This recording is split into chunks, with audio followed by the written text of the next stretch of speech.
우크라이나의 아름다운 들판, 아이와 즐겁게 놀며 웃고 있는 젊은 엄마 안드리아나 수삭.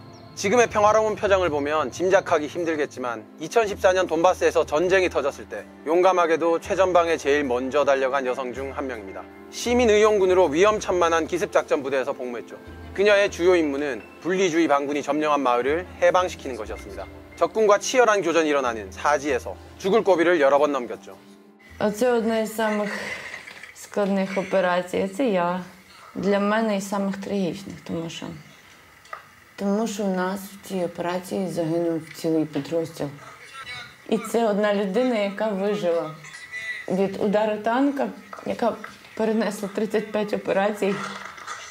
Це був шалений ранок, ми всі сміялися.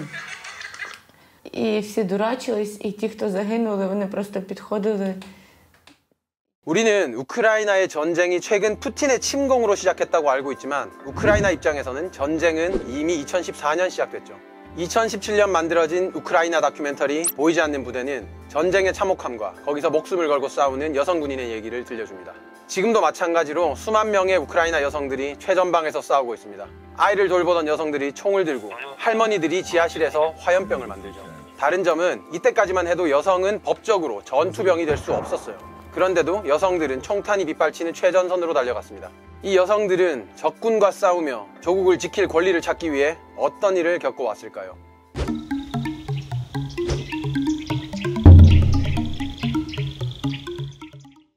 돈바스 전쟁에서 민간인 3,400명을 포함해 14,000명이 사망했습니다. 전쟁이 길어지니까 세계는 관심을 잃어갔고 뉴스 헤드라인으로 나오는 일도 점점 사라졌지만 우크라이나 사람들은 8년 동안 러시아로부터 조국을 지키기 위해 목숨을 던지고 있었습니다.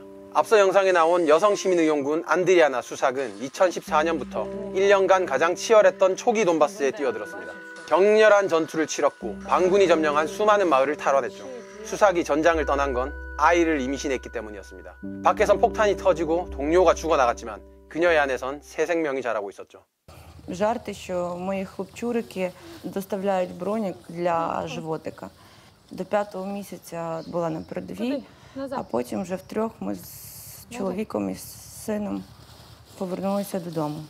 수삭은 우크라이나의 국민 영웅 중 한 명입니다. 하지만 우크라이나 정부의 공식 문서에 그녀는 전투병으로 기록되어 있지 않았습니다. 우크라이나에서 여성 군인이 실제로는 저격수, 유탄소 총병, 정찰병, 포병으로 전장을 누볐다 해도 정부 기록엔 취사, 재봉, 청소, 회계 등의 병가로 기재됩니다. Мене дискримінували тільки Міноборони і тільки Збройні Сили України. Зробили мене начальником швейного цеху, тому що мені дали звання молодшого сержанта. Але я не могла бути там стрільцем до 15-го року. 돈바스 전쟁이 계속되던 2018년까지도 우크라이나 법은 여성 군인의 전투병과 소속을 금하고 있었습니다. 그래서 우크라이나에선 여성 군인을 보이지 않는 부대라고 불렀죠. 이 여성 군인들은 정규군으로 혹은 시민의용군으로 전투에 참여하고 목숨을 잃기도 했지만 공식적으로 그들은 전투에 참여한 적이 없는 것과 다름없었죠. Девочек в армии не ждут. Вот, к сожалению, это правда. Вот кухня, связь, медик, более ничего. И тут ты приходишь и ломаешь все стереотипы и говоришь, что вот я хочу, я смогу, я докажу, что я могу. Женщина имеет право защищать свою страну. 우크라이나는 징병제 국가입니다. 병력의 의무는 남성에게만 있다는 얘기죠. 하지만 지난해 말에 젤렌스키 우크라이나 대통령은 전쟁이 일어나면 여성도 전시 동원령에 따라 징집 대상이 될 수 있도록 했습니다. 남녀 관계없이 조국 수호의 의무를 지운 거죠. 하지만 그 동원령과 관계없이 전쟁의 최전방에서 싸운 여성들이 여기 있습니다. 그들은 전투병으로 공식 등록되지 못했기에 사회적 인정도 받지 못했고 참전용사가 받는 혜택도 거의 누리지는 못했습니다. 여성이 전투병이 될 수 없다는 이 법은 구소련 시절 제도를 그대로 이어받은 겁니다. 소련에선 노동력 생산 기능, 즉 출산을 담당해야 하는 여성들이 전투에 참가하면 생식 기능에 문제가 생길까봐 이런 법을 만들었죠. 시대에 뒤떨어졌음에도 불구하고 이 법은 우크라이나에서 최근까지도 유지됐습니다. Скільки це все ще буде тривати, от що мене цікавить. Ми дуже дітей хочемо з чоловіком, але воно все тягнеться і тягнеться. Розумієш? 이 다큐가 만들어지고 많은 여성 참전 용사들이 정부에 여성들도 전투할 수 있는 권리를 달라고 강력하게 요구했습니다. 그 결과 이듬해 우크라이나 국방부가 63개의 전투병과를 여성에게 개방했습니다. 2019년부터는 군사관학교에도 여성이 남성과 동등한 자격으로 입학하게 됐죠. 하지만 우크라이나의 여성 군인과 참전 용사들은 모든 전투병과의 개방을 요구하고 있습니다. 사실 다른 나라도 의외로 여성의 전투를 허용한 건 꽤 늦었어요. 미국은 2015년, 영국은 2018년 여성이 모든 전투병과에서 복무하는 걸 허용했죠. 현재 우크라이나 21만 명의 군인 중 15%인 3만 2천여 명이 여성입니다. 매년 더 많은 우크라이나 여성들이 전쟁을 끝내기 위해 자진 입대했죠. 2014년 이후 지금까지 계속 전쟁을 치르고 있는 우크라이나는 시민 의용군 규모도 4만 6천 명으로 굉장히 큽니다. 여성 군인만 따져보면 의용군을 합치면 4만 명 가까운 사람들이 여성인 셈이죠. 여성 군인에 대한 대우도 조금씩 나아졌죠. 이제는 군 병원에 부인과도 개설됐고 여성용 속옷도 보급돼요. 불과 몇 년 전까지만 해도 여성들은 굉장히 열악한 상황 속에서도 애국심 하나로 전투를 버텨왔던 겁니다. 여성 군인도 생사를 넘나드는 치열한 전투를 경험했던 만큼 심각한 외상 후 스트레스 장애에 시달립니다. Реально, это просто ад. Ты сейчас реально понимаешь, что после войны выжить это, наверное, намного тяжелее, чем умереть на войне.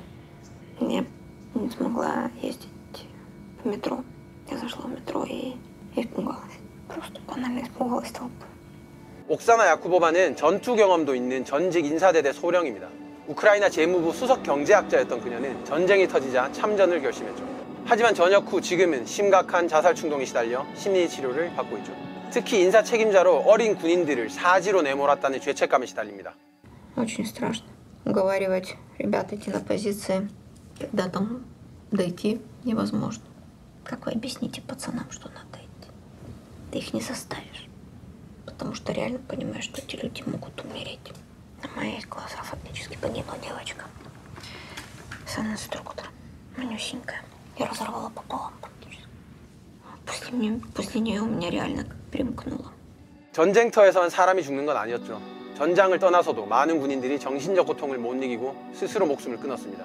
전쟁으로 국토뿐만 아니라 국민의 영혼도 황폐해졌죠.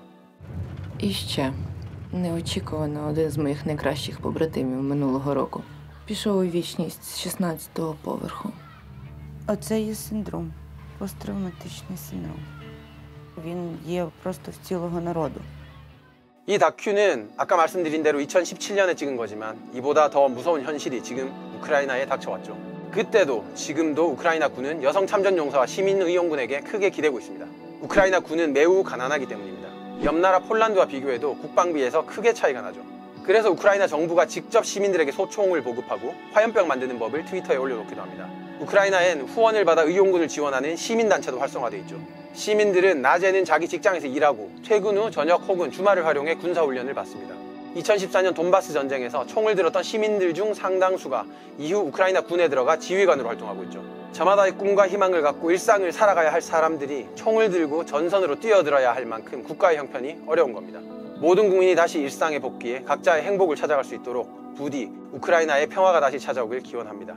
이 다큐에 대한 얘기와 현재 우크라이나 상황에 대해서 들으려고 감독에게 SNS로 연락을 해봤지만 전쟁으로 통신 사정이 좋지 않아서 인터뷰는 결국 성사되지 못했습니다. 총을 들든 카메라를 들든 우크라이나의 자유를 위해 싸우는 모든 이에게 경의를 표합니다.